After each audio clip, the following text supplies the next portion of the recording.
Welcome to the Turnpike Sports Spotlight. Dave Weishaupt with you. Working in the gaming industry and talking to a lot of gaming platforms, I know how important data is to the industry. The data in the iGaming and sports betting industry has to be secure in order to protect not only the providers, but also the customers. When I think of this aspect in the industry, I think of one company, and that is Continent 8 Technology. They are the leader in cutting-edge managed IT solutions to so many platforms in so many locations. We're going to hear all about Continent 8 and its CEO and founder, Michael Tobin, because we are lucky to have Michael Tobin on the line with us right now. Michael, welcome to the show. Thank you very much, Dave. It's a pleasure. It's a pleasure to have you on. I mean, as I said, I work in the gaming industry and I talk to a lot of operators. I go to a lot of conferences, and without fail, we end up talking about the great things Continent 8 does for this industry. And I'm not exaggerating when I say Continent 8 means a lot to people who work in the iGaming and sports betting industry. I mean, this interview is possible because it first started with a conversation I had in Atlantic City about Continent 8. But for people who do not work in the gaming industry who are listening right now, tell us about Continent 8 and its very important functions it undertakes in the gaming industry and other industries, not only in the United States, but for around the world. Okay, Dave, it's like any business or an entrepreneur's journey into business, you just have to be prepared for opportunities that come upon you, and that's what happened with myself over 25 years ago. I'm not a gaming guy. I'm not a gambling guy. I've never even bought a lottery ticket in my life. So it's certainly when we get described as part of the gaming industry, it's not because we're gaming guys. It's because, and it's funny because now we're entering an age where technology is changing society in a big way. You know, almost 30 years ago, at the top of the dot-com boom, Sure. I think it was probably the other event, and historians will look back upon, you know, the dot-com boom and the requirement for real estate for the internet gave me the idea. I had a background. I'm a CPA by profession, but really an entrepreneur by nature, and specialized in technology for customers at that time, much simpler world then, and real estate. And it became clear to me that technology is ahead of legal requirements, an infrastructure for allowing industries to grow. And you see that today with the world of AI and cybersecurity. Sure. So we came up with an idea that we would build data centers. And that's what it all started. So it was digital infrastructure, real estate, hard assets to serve a technology environment. And that's where we are today. Technology is our forte. We've grown our product set from and really because of the gaming industry, and because as you've described, it's a really exciting industry. And a lot of the people that you meet in it, surprisingly, aren't gaming people. They're technologists and marketers and entrepreneurs. And even though the industry's grown, and I think we're partly responsible for shepherding that through, because a lot of people trust us, which is a key factor in gaming, obviously. Sure. Not just from the entrepreneurs, but from the regulators whom we work closely with, from players who know that, oh, Continent, yeah, I've heard about them, trust them. We work with, anybody that is in that ecosystem, and but we're not gaming guys. And our independence, I think, has added to the amount of trust that people have with us as the digital infrastructure provider. And that's, as I said, gone from building a data center and then building data centers globally, going into data centers that aren't our own, but becoming a customer in data centers, where we then can attach what's the next big thing that grew from us is our network. We have one of the largest global networks in the world, connecting all of the sites we're in. Originally, we were co-locating customers who wanted to be in a place where they could feel comfortable and trusted, and it was. And now we have our own private clouds, public clouds, hybrid clouds, where we some of the big hyperscale cloud providers significantly. And so we created this ecosystem, which now is our cybersecurity practice has grown extensively over the last number of years. And as we move forward, obviously, artificial intelligence, and the operative word there is intelligence. We've launched our Intelligence 8 product set and are expanding our services, our managed services and our people business. So, as I was saying earlier to Doug, we've we're in a number of locations around the world with people, smart people, where we serve offices around the world where our customers are, but also our people infrastructure is growing globally. So when people ask us, where's your headquarters? It's really it's in Continent 8. I am always fascinated how something is created, especially companies and businesses. And before any company becomes a reality, there's always a concept or an idea of what it can do for a particular industry. What was your vision when you created Continent 8? And has that vision changed and evolved over the years? The vision hasn't changed at all. It's implementing it. That's been a slow process because you don't give up the day job and building the business. We had to be really focused on delivering a good product and service, and I think we've been successful at that. As I said, we didn't start saying, "Oh, here's internet gaming," and we've really actually helped build that industry. I go back to a time where literally it was just beginning, and it started really as and this is where you talk about how businesses start, entrepreneurs start. Sometimes it's again, I use the word where preparation meets opportunity, and that's really what it was with myself. And actually, it's the way it was with a lot of the internet gaming customers that we helped, that we associated with as our first customers when we weren't even focusing on gaming. So how we started was that simple idea. We're entering a new age, the age of the internet. Technology is allowing that to happen. And I had actually had a contract. I was for 3 years. As I told you, I was a CPA, but one of my customers was actually, they hired me to be the state of New York hired me to be through their Empire State Development organization, which is the business promotion economic development agency for the state. I managed opened up their offices in Montreal. I'm from southern Quebec, but I was born just across the border in Plattsburgh, New York, so I had both citizenships. So it was at a time when Quebec was in the throes of separating, going to have a vote to separate from Canada. And it's my own backyard, and they asked me, would you go and let's look at that environment where people are nervous, uncertainty. So I took it as an opportunity to be in my own backyard, and was very involved in local Quebec politics, but was actually then living in Plattsburgh. And so we opened up the offices. One of the things I wanted to do was obviously my role was to meet lots of people. One person I'd always wanted to meet, a very well-known individual in the region, was the Grand Chief of the Mohawks, the Canadian Mohawks, in just literally across the St. Lawrence River from downtown Montreal, a man named Grand Chief Joe Norton. And so I had this view that they needed to be approached. This was their territory at one time, from Montreal to Albany. And we developed a very interesting relationship where he asked me, well, we'd like to grow our environment. So we almost had, well, we did get them to invest in a at that time, a closing air base in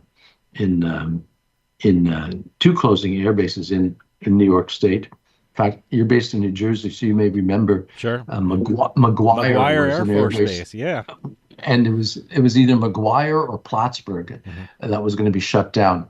And politics being what it was, McGuire won. There were more votes there than in upstate New York near the Canadian border. So, and Griffiths Air Base in Rome, New York, was also Sure.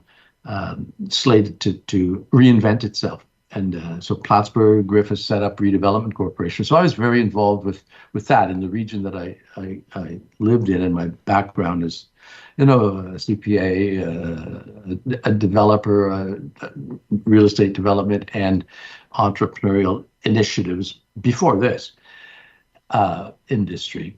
So when he came to me, it was I actually approached him because he was a very famous guy, and so we actually got them to invest in Griffiths Air Base, their community, the Mohawk Economic Development Agency. Turned out not to be a good investment for them, but they would joke with me later that you're lucky we didn't make you run the gauntlet or scalp you, because they lost a lot of money on it. And but we developed this really close relationship. So I went to him and I said, you guys are sitting, real estate is location, location, location.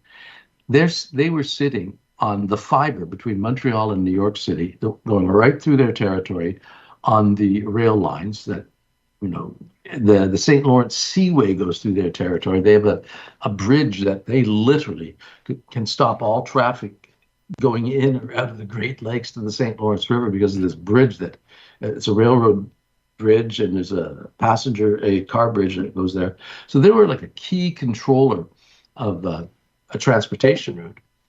And networks, fiber for the internet was the new highway. Yeah. So I said, you know what? You guys are your own jurisdiction. They've never signed treaties. They've never, and plus they had very good relations with both the Quebec province and the federal, actually the federal prime minister's office at the time, and proposed the idea, well, why don't we have you guys come into the internet age of e-commerce? And but it's going to start with building real estate. You've got this fiber that goes through here. You've got a third of the power that went into metropolitan Montreal going through their territory. Remember, and these were things that they didn't really get asked about. Typical, when the St. Lawrence Seaway was built, take the natives' land. When the railroads were built, go through the natives' land. And nobody asked them to put fiber in the ground along the railroad tracks. Nobody asked them to put high voltage power lines through their territory, really. And so they had all this infrastructure accessibility. So the Grand Chief said, yeah, explore this for us. And so we did. At that time, there were large companies that have since come and gone, raising what now seems like, not very much money compared to the amount of money that's being raised by this era of change in technology. Mm-hmm. So I went to the three top data center builders. I remember one of them was a company called Exodus. They just raised $1 billion to build a bunch of data centers throughout the U.S. and Canada. They were looking at sites, and given my real estate background, real estate development background, I said, okay, let's see if this is go through a site selection. I knew nothing about data centers. So I went to them and two others. They're the one that are interesting because they proposed doing a deal with the Mohawks where they would build a data center for them, 100,000 square foot data center. This was a perfect location. And, we're going to give them effectively a small, partnership interest in it, very small. So it sort of proved to me that, hey, this is a good location. And the Grand Chief said, why do we need them? Why can't we do it ourselves? So given that, he engaged me to, explore, not only building it, but also what do we put in it? the first thing, and as I said, I had a contract and was representing New York State. One of the first things, one of the first people I met was um, in that role was the retiring chief technology officer of the New York Stock Exchange, a fellow who's passed away now. This is like 1998, 99. But he wanted he invited me to his offices literally off of Wall Street. He was retired. We sat around a table with a bunch of his associates and a couple of young entrepreneurs who were actually traders on the New York Stock Exchange, trading options. And they said, yeah, this would be a great place to do it. Would the Mohawks create legislation to be able to manage something? Because in what they were proposing to do is something related to an online exchange. This was before there were any online exchanges. So I say it now, Yeah. but nobody was trading online. There was no real banking online. So one of the things we did a study with the former head of business development for the New York Stock Exchange and his friend, who was the CTO, retired, and we created a thing called the St. Lawrence Financial Authority. So we had a regulatory body that we had created, and using very top shelf people, SEC lawyers, people in Toronto at the Toronto Stock Exchange. It's going to be a very serious thing. There's some interesting partners from Los Angeles, from California. We were going to launch what was known as an entertainment exchange, Oh, wow. where people, so rather than a quote unquote stock exchange, something that was I look back and say it was a great idea, with some very significant people in LA, where you could go in and basically do a B2C. And now that I look back and see how gaming operates, you'd go right to the consumer and you could buy a piece of Kevin Spacey's next movie. So rather than going and getting a little investment group made up of friends and family and doctors or lawyers with excess funds that they want to say, I'm helping produce a movie here. So you go and you go to the market and say, you know what, Kevin Spacey or Tom Cruise or a musician, any creative artist, you could basically do a little security offering through the St. Lawrence Financial Authority, monitored by the Mohawks, and have this exchange take place. So it's the consumer that could actually buy into their favorite artist, their actor, a musician, whatever.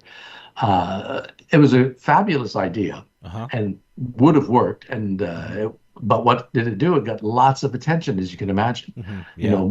Headlines that literally in the Wall Street Journal wasn't the top half of the page; it was the bottom half. But that Mohawks to create offshore haven. Get somebody to look at a controversial headline and it'll make them read the article. So that's what happened. We had done a lot of work on the St. Lawrence Financial Authority. We'd actually even met with the Office of the Controller of the Currency in the U.S. because the Mohawks are really, trans-border. They don't. So we were going to create, as a part of this, we called it the Mohawk National Network Bank for the Mohawks, and they were getting ready to associate with some bankers in the U.S. It was all a great big plan.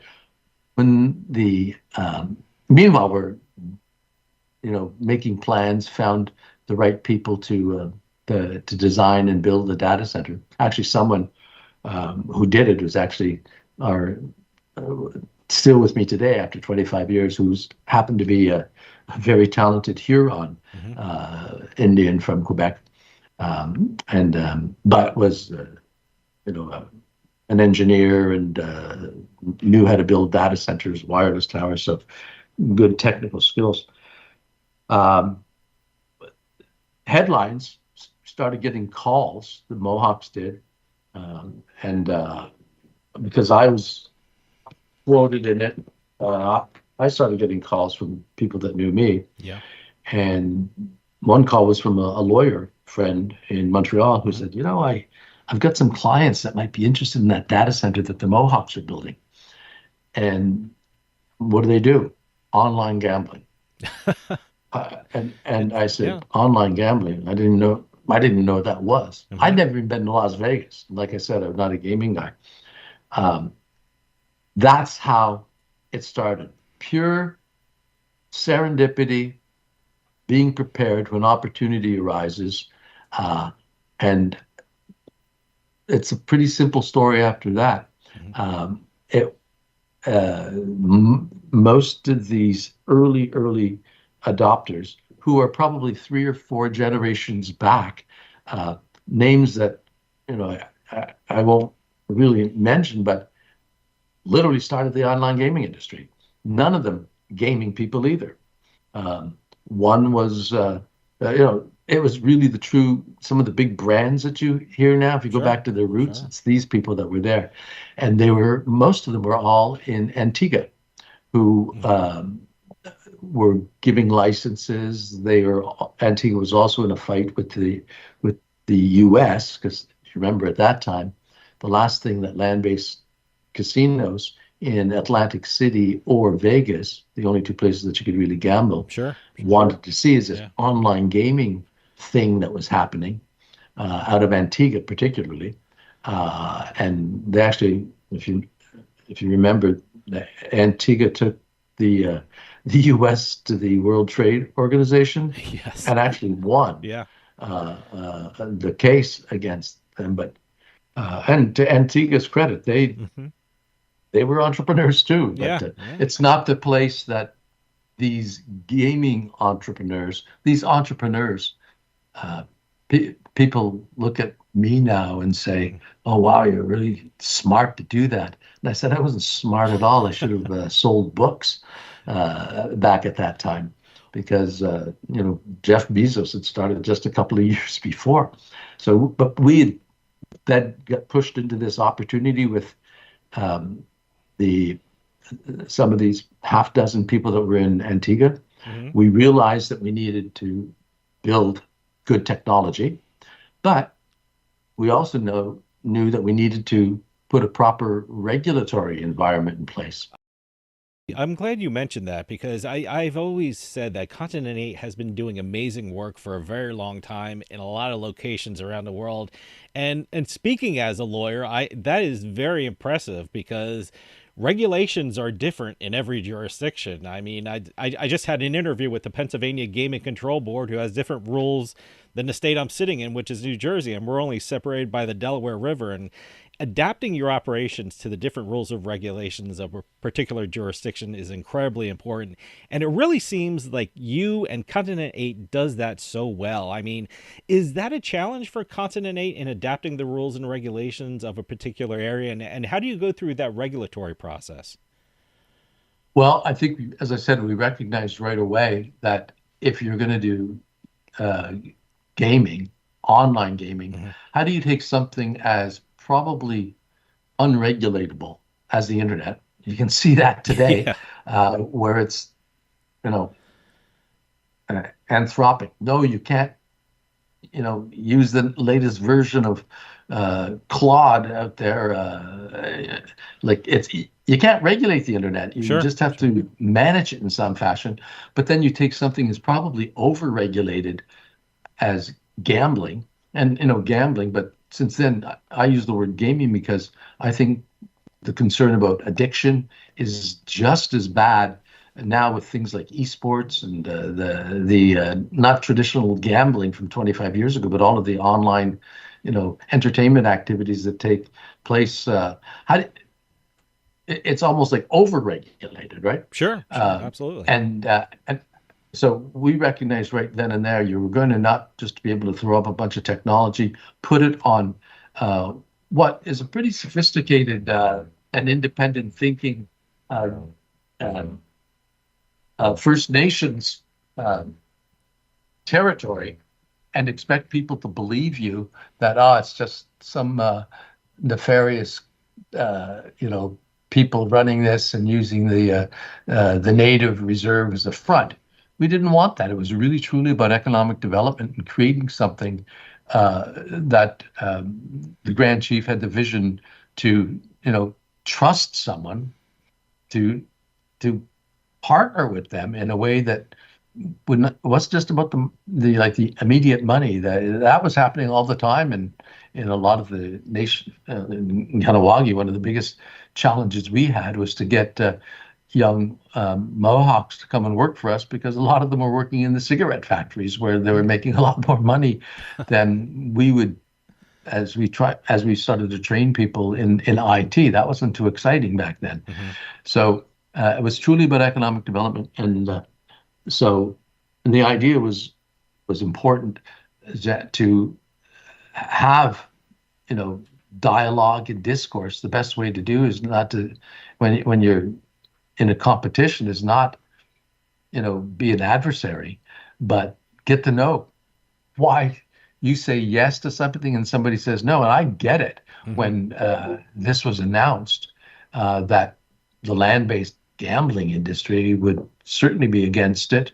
At that time, the U.S. Attorney General, John, forget his name. He was from, anyway, it doesn't matter. The land-based gambling industry was not prepared. Mm-hmm. Yeah. And so they tried to say, oh, this is illegal, a bunch of criminals. So we had to do it right. So what we did, the Mohawks had, in the early 90s, been approached to build a land-based casino in their territory. It's a tremendous location where they are, as I said, right across from effectively downtown Montreal, on the south side of the St. Lawrence River. They had been the preferred spot for the first site for a North American Indian casino, long before Foxwoods and Mohican Sun. And the community, they had set up a gaming commission, and surprisingly, they were also one of the locations that was one of the first places where UFC, what exists as UFC, Ultimate Fighting, and betting on it took place. And they were, big controversy with the Quebec authorities at that time. But they voted down as a community. They didn't want a land-based casino in their territory, but they'd set up a gaming commission for that in their law. And subsequent to that, investors went into Connecticut. But so they had this jurisdiction, they had this law or regulations for a gaming commission, didn't anticipate online. So the Grand Chief said, well, we can use this as the basis. We have it in law that we have looked at gambling as an industry, and we're prepared with community approval to go forward with it. But then we knew that if they just said, okay, here's our commission, and we're going to write new rules for online gaming. And by that time, the Northern Territories in Australia had launched. They were one of the first jurisdictions in the world to seriously put gaming regulations in place. Had launched online gaming regulations, and so we modeled a lot of what the Mohawks had their gaming law, but modeled what another jurisdiction had the foresight to be doing. But even if you needed somebody that would give it credibility, because you can write all the regulations you want, but if they're not implemented and followed through, it's just a piece of paper. So, as I said, at that time, a lot of rumblings in the U.S. because of Antigua, because of online gaming threatening, particularly a place like New Jersey and Atlantic City. Mm-hmm.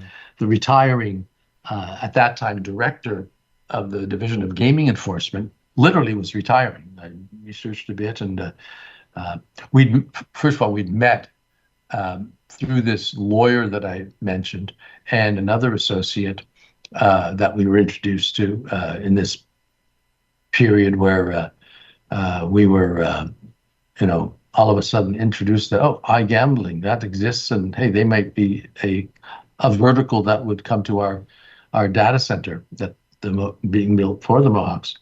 The other industry that came to us was, as you can imagine, that was very successful, was the adult industry. And we said absolutely not to that industry. And so we then so we need people to know that this is a credible endeavor and doing it the right way.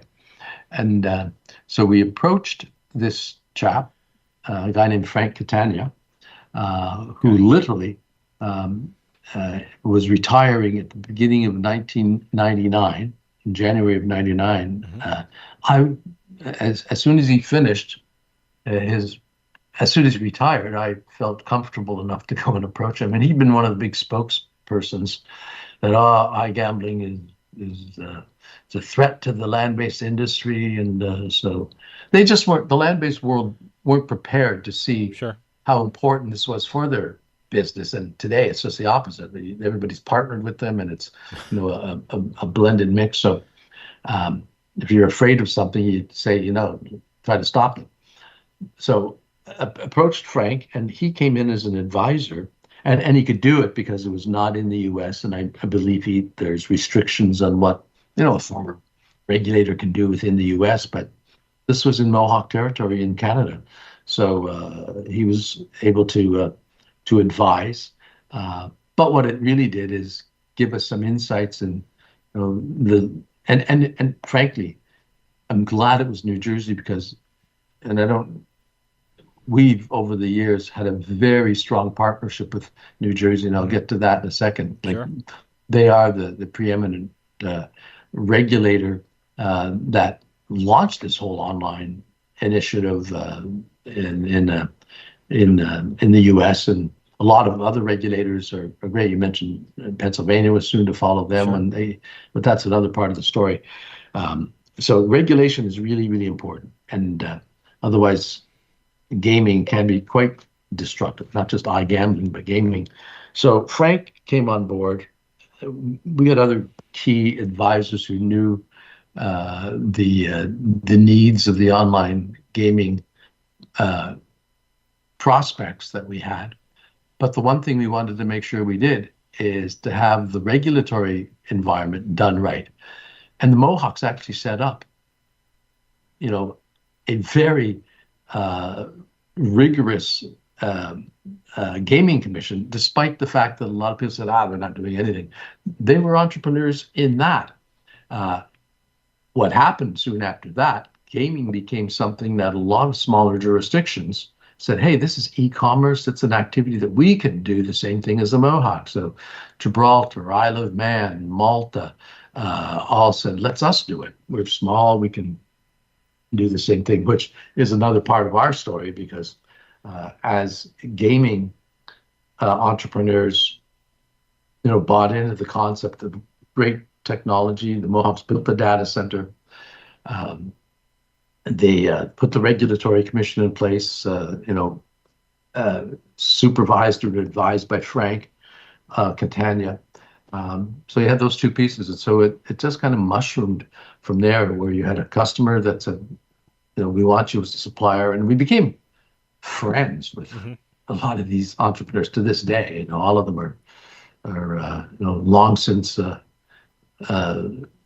not retired. They're all, you can't retire an entrepreneur, but they've made incredible amounts of wealth and, rolled over their businesses to Wall Street and other investors. And so that's how it started. That's a long-winded way. And I told you, if it was only 30 minutes, I would have abridged this thing to be succinct. But it's fascinating to see the development of this whole industry. I have always said that I have been astounded by the development of the technology in the iGaming and sports betting industry. And it seems like a couple times a week that gaming platforms or software companies contact this show and they want to come on and talk about their new AI products. I mean, AI has become a very important component for today's gaming operators and platforms. I'm curious, when it comes to AI, what should be the concerns for operators when it comes to secure data? I mean, when it comes to AI and security, how does Continent 8 provide those services in an industry it really seems to be dominated by artificial intelligence components? Well, you're jumping ahead 30 years to now, Oh, and okay. we still have the same uh, mentality. Hmm. I talked about the type of products that we offer. Started with the data set, then we connect them all together.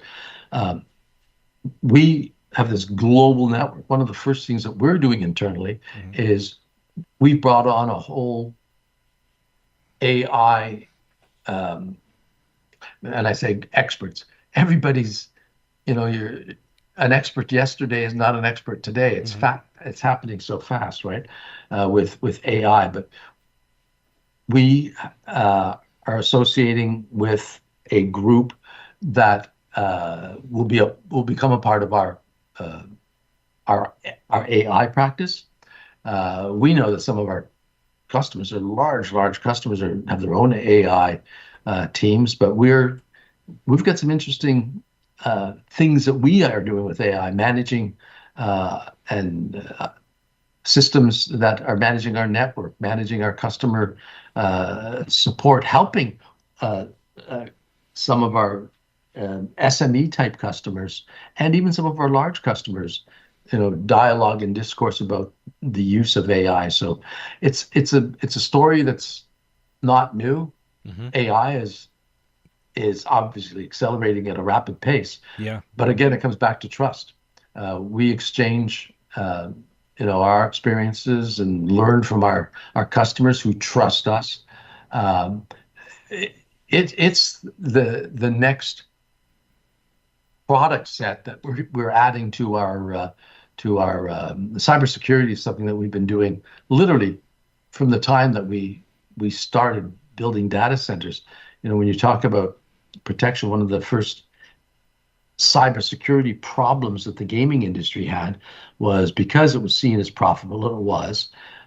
They were getting attacked. This was long before companies like Cloudflare Hmm. existed. It was denial of service attacks was the big thing that people were trying to avoid, shutting them down. And you had the bad guys out there, the black hatters, just filling up the pipes and attacking these very profitable gaming companies, who basically on Saturday before Super Bowl Sunday, Hmm. Sure. getting ransom threats that you pay me $100,000 or I'm going to shut your site down.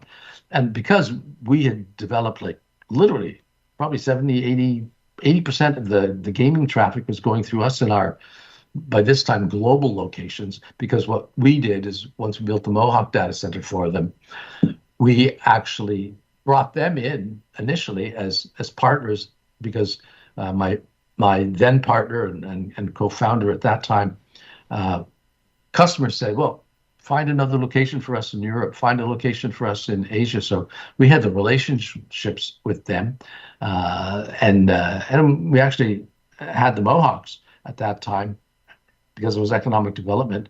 We said, you know what, you guys have this data center. Do you want to invest in what we're going to do in other parts of the world? And they actually did until in 2015, 2016. We actually bought them out when we went into New Jersey because they had their own path and we had our own path. So they no longer have any interest in the business, but um, we had denial of service attacks all the time. So we said, you Hmm. know what, we're going to develop something. So we developed one of the most sophisticated products that would stop these. So that was probably one of the earliest forms of cybersecurity that satisfied the needs of a very demanding customer. And we've added on more and more Hmm. very quietly. We don't broadcast it much at all until in the last couple of years, where we actually launched as a part of our Continent 8 group, a separate business called C8 Secure. So we're branding everything C8 Secure. We've got C8 Cloud, that we're developing clouds in all of our locations around the world, and so we're using that moniker to partner up with other skill sets, but leveraging the Continent 8 brand, the Continent 8 ecosystem, the Continent 8 concept, which I think Continent 8 is a better description for the quote unquote metaverse that Mr. Zuckerberg used to describe everything beyond everything in the binary world. So Continent 8 we're colonizing it with a lot of other people. And so C8 and Continent 8 Technologies, Continent 8, C8 Security, these are all tools that we'll play our own little part in it. And in fact, it's funny because probably 5-6 years ago, we've had our cybersecurity business that we had. We actually had a small a rocket launching company on the Space Coast here in Florida. Really? Wow. Who came to us and they said, we're going to be launching, and right next to SpaceX, they said, there's a market for not just like SpaceX and now Blue Horizon. They suck up all the big government contracts, the NASA launches, and obviously quite a success story, as we know, with Elon and that. But they were a little launch company that had a small green launch process, and we were hired to provide cybersecurity for them and prepare what they said we're going to launch low orbital satellites. And I actually talked, this is like 5 years ago, to one of our larger customers to say, why don't you guys become the first casino in space? And we actually were exploring what kind of servers do you need to put into a constellation that this customer of ours was preparing to do, a little niche market.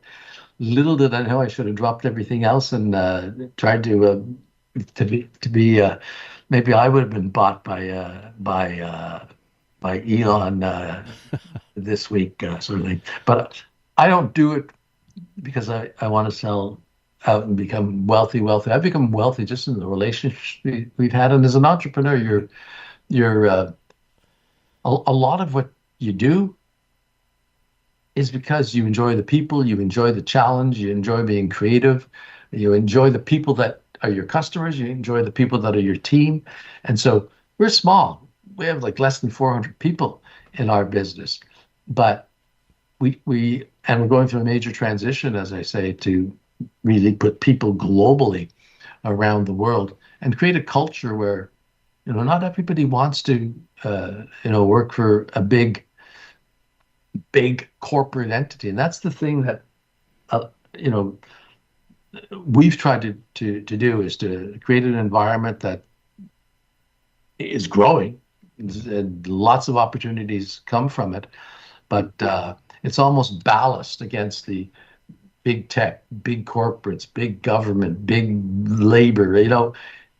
We need some sort of balance in the world. Not everybody's going to be Jeff Bezos or Elon Musk or the next gazillionaire out there. A lot of value comes from, for me, going to Montreal, to the Ganawagi Nation there, and seeing a former steel worker who, lived his life. The Mohawks and Ganawagi were like quite well known for building iron workers. And in fact, on 9/11, a lot of them went. They actually made up a lot of the workforce when the World Trade Center was built. And in fact, they have, so they sent a lot of men down after the disaster at 9/11, and in the little Mohawk church that the Jesuits founded back in the 1600s. There's one of the cross beams from like the 87th floor with the construction drawings that were in the rubble, because every time they'd finish a floor building, they'd stick the as-built in and seal it up. And so a special connection between New York and Ganawagi because of the steelworkers. But a steelworker was our head of security. A former Vietnam vet was at Hamburger Hill, and he was getting tired of traveling to New York all the time and being up on the iron, and he became our head of security. Wow. Didn't have to travel. Had a pretty easy job working for us, and was just a tremendous part of what brings you satisfaction in the business. It's the people then, and it's the people now. Christine has joined us. She's on the line. You can't see her, Yeah, but yeah. she's in Sofia. I'm heading out to our offices in Manila, where we're growing rapidly. There, we're in India with a rapidly growing operation there. We're in Montreal. We're in obviously Atlantic City. Yeah. We're all over the place, and just enjoying the next phase of where technology is going to empower people with ideas, be it Elon Musk or be it that young kid that lives in South Jersey, who Yeah. says, "Hey, I love gaming. I've got an idea for something, and trust me, this is a great industry where entrepreneurs can actually make it, and it's not about gambling. It's about entrepreneurship and an exciting entertainment industry." You mentioned Atlantic City in New Jersey, and me being from New Jersey, I've gotten a front row seat of the amazing things that Continent 8 has done in the iGaming and sports betting industry. Now, Continent 8 partnered with the New Jersey Casino Reinvestment Development Authority a couple years ago. Tell us about that partnership, because it has really meant so much for the gaming industry in New Jersey and Atlantic City. It certainly has. Yeah. That was, I give a lot of credit to the foresight of various people in New Jersey. I think starting with Chris Christie challenging the federal government on saying, "Hey, we're going to regulate sports betting," and he recognized the opportunity. And again, it's classic story.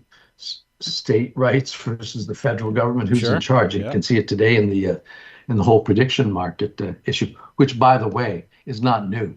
The Mohawks licensed a prediction market back in 1999. A couple of brothers, in fact, a couple of brothers that we were introduced to by the chief technology of the New York Stock Exchange. These guys were actually traders.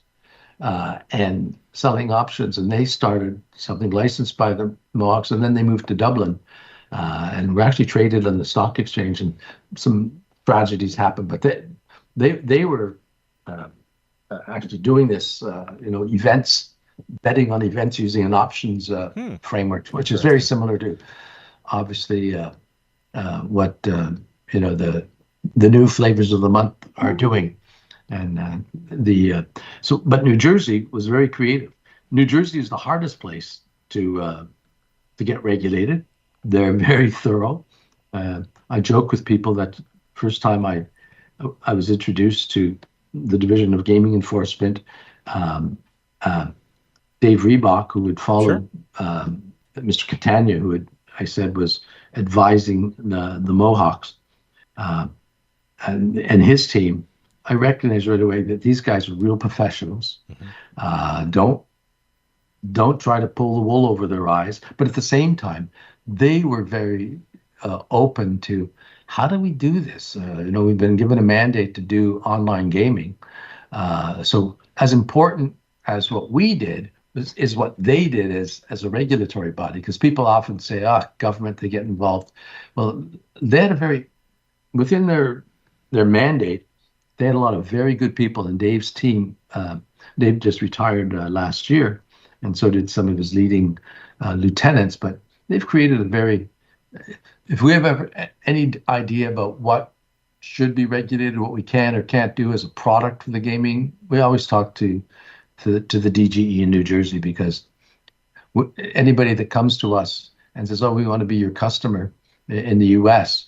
And we always ask them, "Have you gone to New Jersey to get licensed?" Because if they haven't gone to New Jersey, we wonder why they didn't go to New Jersey, because they're very thorough. Now, a lot of other states, are pretty, deep in their review of applicants too. But that's a whole other story. But what happened? So Chris Christie launched this. at first, we said, okay, let's find a place in New Jersey. We'll build some sort of data room, because we knew our customers, because the way it was positioned in New Jersey, as you know, you had to have a partnership with a land-based casino and an online gaming operator. Most of the online gaming operators were not American. They were all European, where they'd been doing business for years globally. And so there was leverage that the land-based owners had, that, oh, you have to partner with me, and you have to have the bet struck in Atlantic City. So it was a bargaining chip that was pretty significant. But more importantly, if it was going to be successful, you needed to have a proper data center.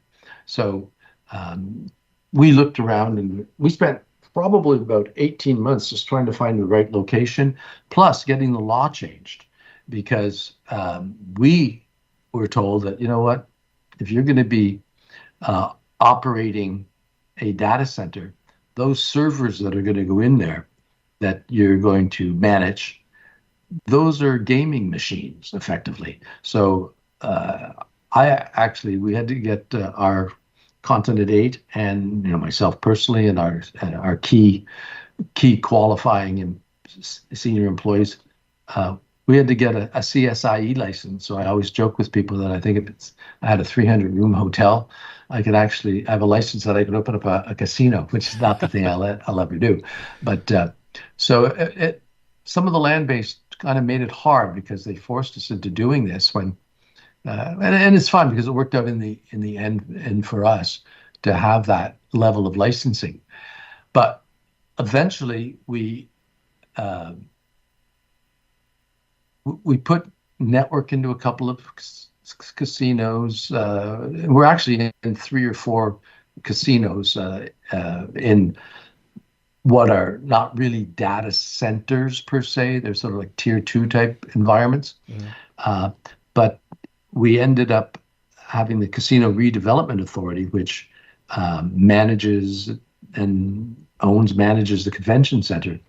We finally made a deal, really introduced to us we had a great local lobbyist from South Jersey, from Hamilton actually, and her lobbying firm, which was a part of the law firm Porzio Associates, helped not only get legislation through, but had the local authorities in Atlantic City, and it was point us to the county and the city, point us to the CRDA, and we effectively made a deal with them to build in the parking lot, part of the parking lot that was really not used, a very sophisticated data center that's had to grow. So everything that happens in Atlantic City from an online gaming point of view effectively runs through there. So we've got multiple networks that go in there. It's almost a tier 4 location. If we had another power source besides what exists there now, a secondary power source, we'd probably be tier 4. But that's what launched it all, is putting a very sophisticated data center that could serve we knew the traffic that would come there. So sure. And it's controlled. As I said earlier, how do you take something as uncontrollable as the internet almost, and something over-regulated and controlled like gambling, put them together? Our thought was you put all the, call it digital bricks and mortar, in one building. So ultimately,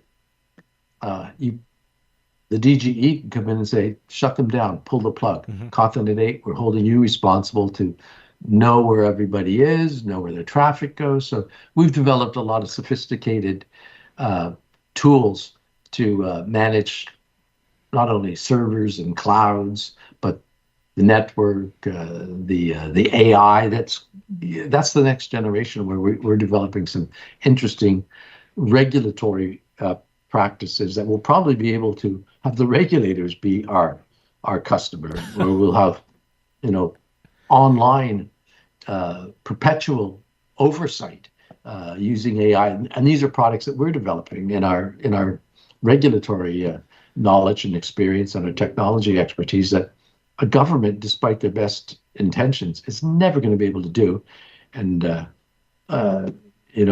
so it's another product set that we will be adding in. That will probably be a spin-off company, and we've launched our own. We're calling it Intelligence 8.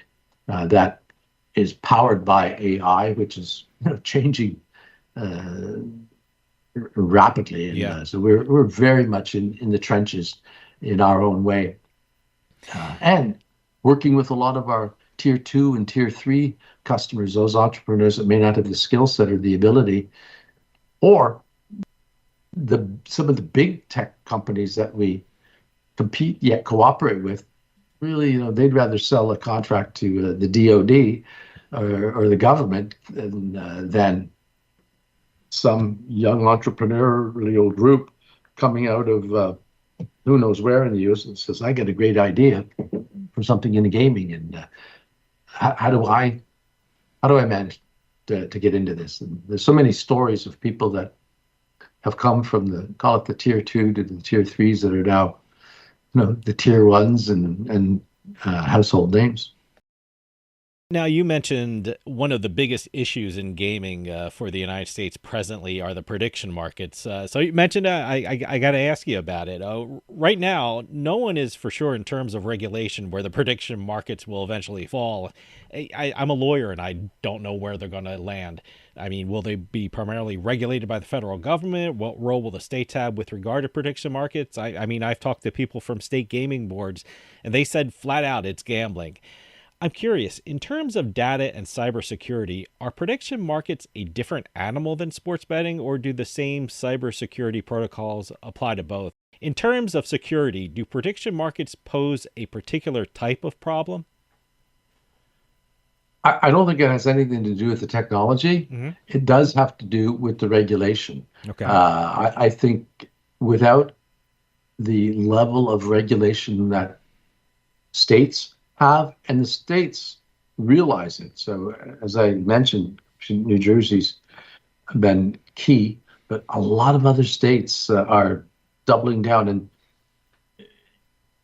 it is security, but security is even more important for the gaming companies themselves. They want to be secure, but I think you do need an oversight and the tools that a independent party like a state, and let's not kid ourselves, it is about protecting the consumer, mm-hmm.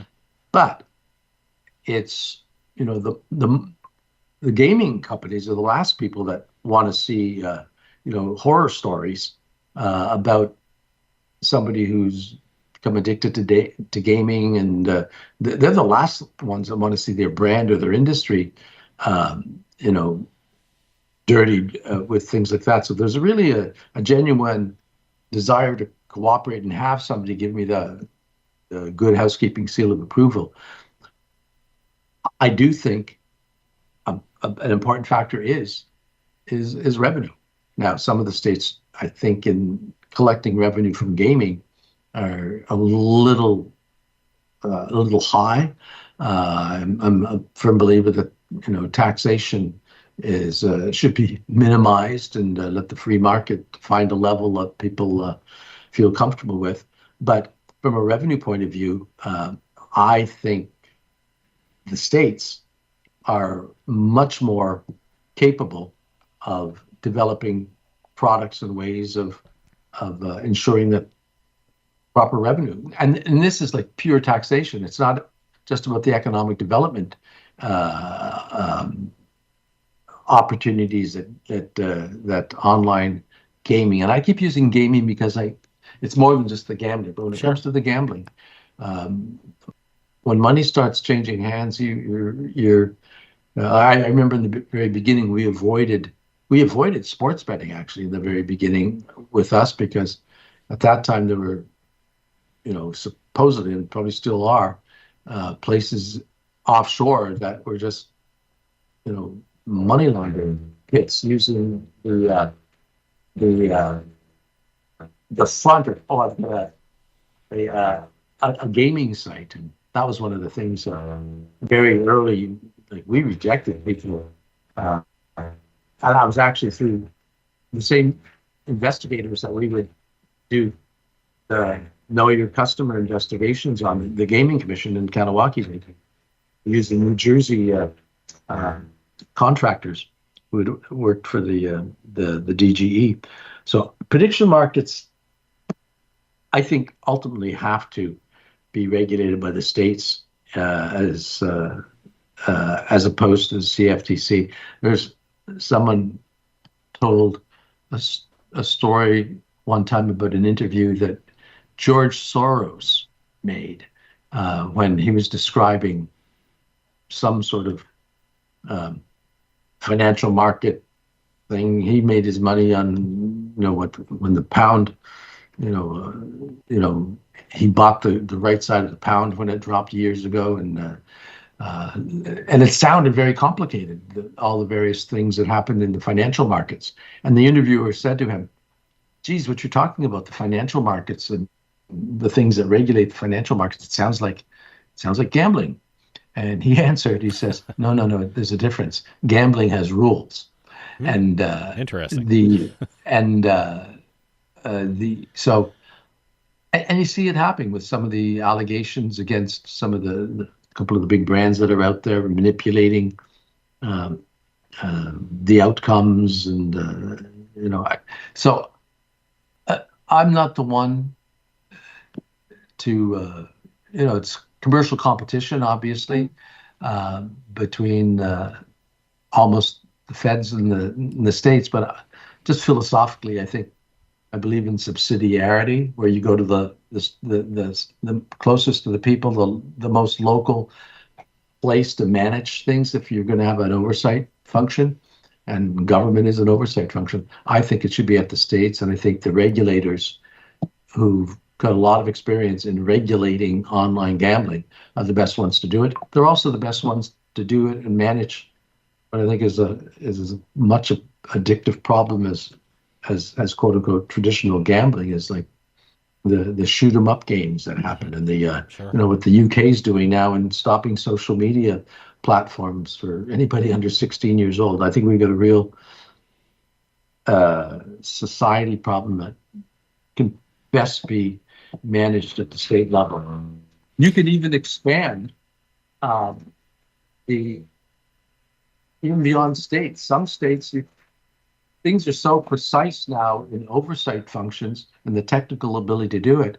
You could actually go down to a consumer that's playing on a gaming site and say, "I live in Hamilton, New Jersey, and there's a school district here that if one of the customers in Hamilton for a DraftKings or a FanDuel or a BetMGM wants to play, that a portion of their quote-unquote remittance to a governmental authority could go right to a school board, not even through the state." So get it down to like that.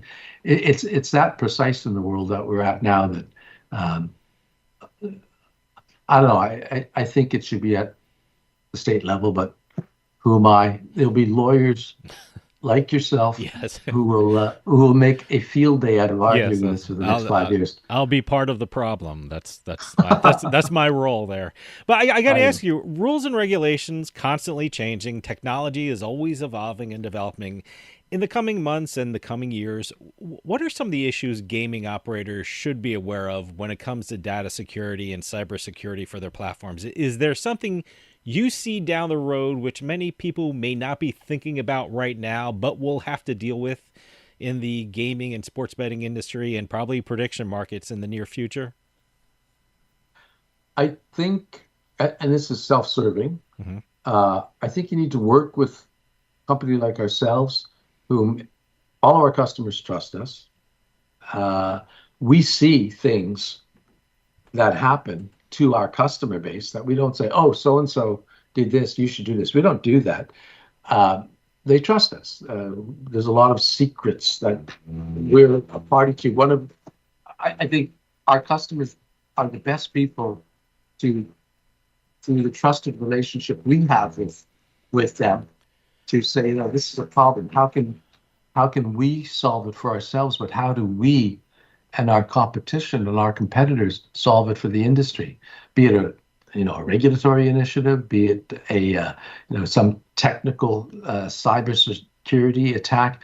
One of our senior security officers lives in the Philippines now. He's American, former NSA, former Black Hatter. He's my age, which is not like 30 something, and he's got great ideas, and he knows more about the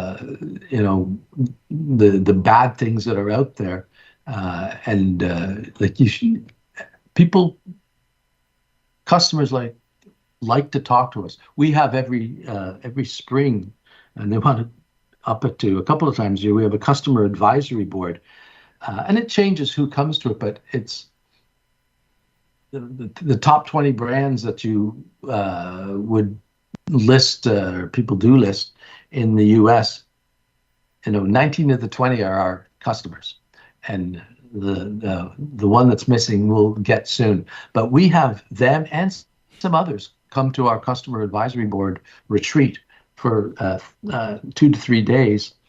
We've been doing it in Ireland, just for everybody to get away. You've got people there that are competitors, and they say, you know what? There's nobody but you guys that could get all of us key decision makers, the technologists principally and the operators, from an infrastructure point of view, in the same room together, trusting each other to share war stories. How do we do these things? And so we see that as part of our reason that people say, yeah, I know Continent 8, because they trust us. They know that we're creative. They know that we're, why not? What if? Those are things that we say all the time. And in our own little way, I think we find ourselves in a microcosm, a little bit like what the Elon Musks of the world do on at the complete other end of the spectrum, right? Everything comes down to, people, ideas, trust, creativity, question everything. Can you do it better? And everything you've got. I always say, and the expression, if you're the smartest guy in the room, you're in the wrong room. And that's been a mantra for me forever. And I've surrounded myself with really smart people. And even at my vintage, I'm learning from my guys who are and got people. We're creating a strategic vision and a strategic plan for the next era of the Continent 8 group. I'm using Claude. I'm, learning how the, ChatGPT is different than a Claude. And so I think we're entering a whole new age of opportunity for people who are curious, who have energy, who,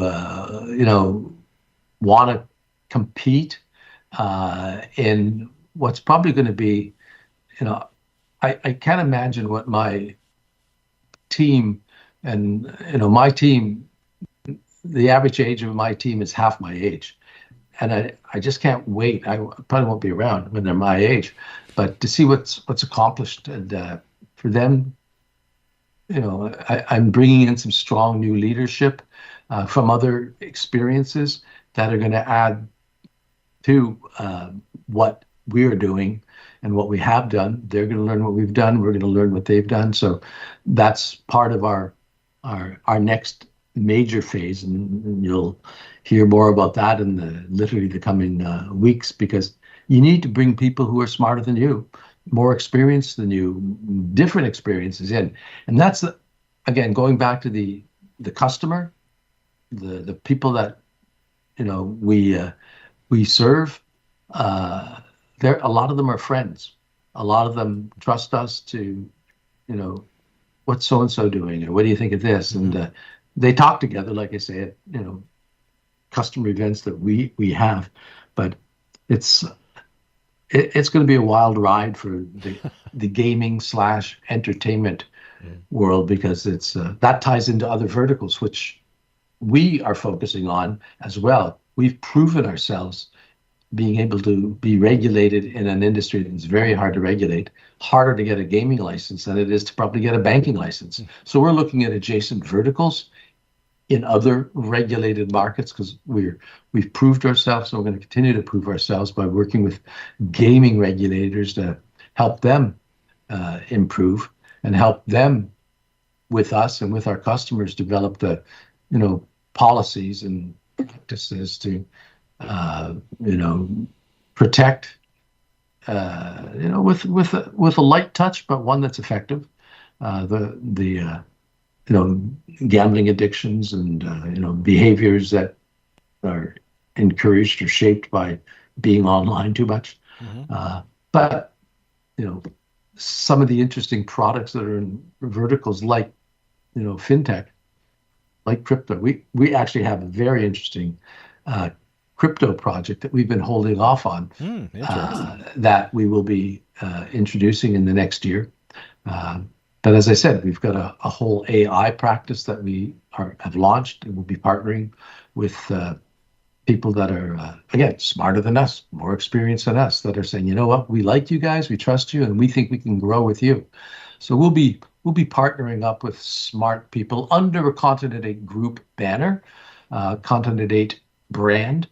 And so Continent 8 Technologies will be our digital infrastructure, but we'll be expanding what we do, and but again, really starting to tell the story of who we are, but what we see. And what we see is that a lot of people are going to colonize Continent 8, and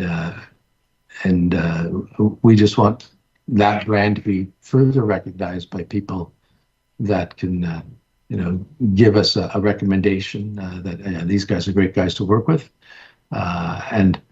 and the people, for me, that join us, a lot of them could be, they could be getting they could be working at some of the big name brands that are happening out now and taking, but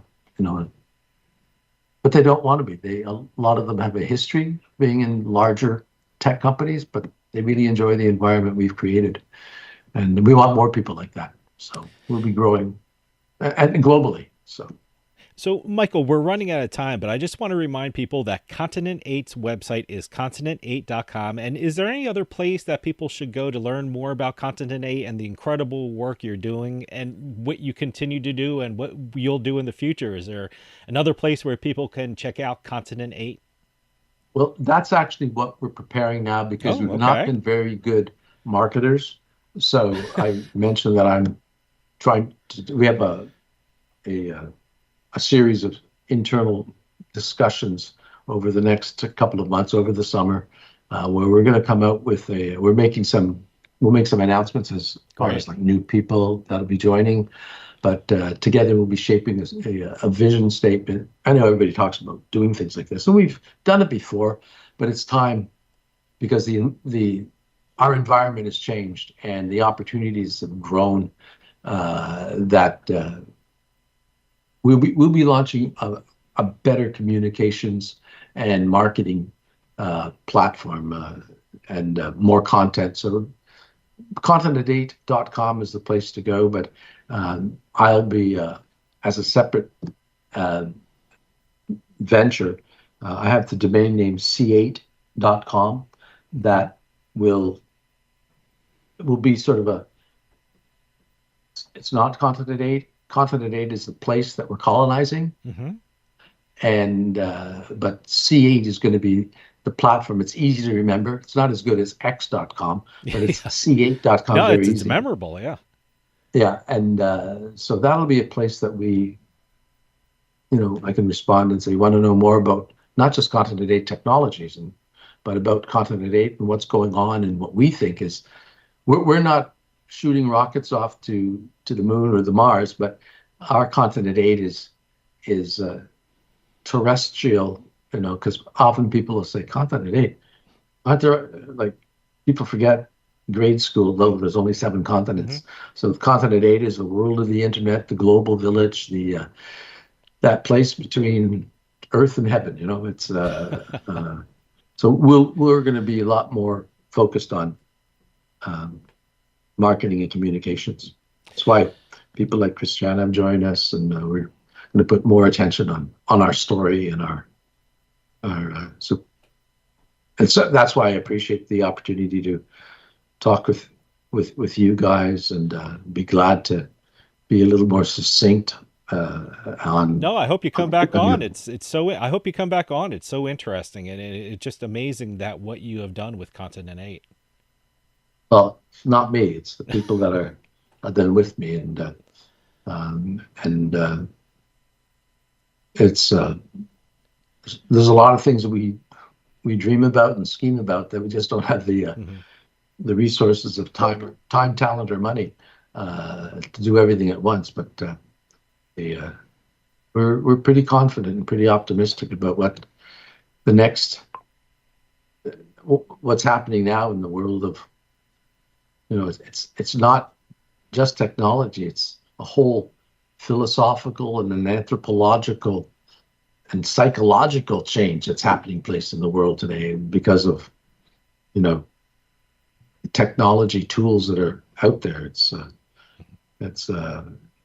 very exciting for anybody who's an entrepreneur, big or small. The next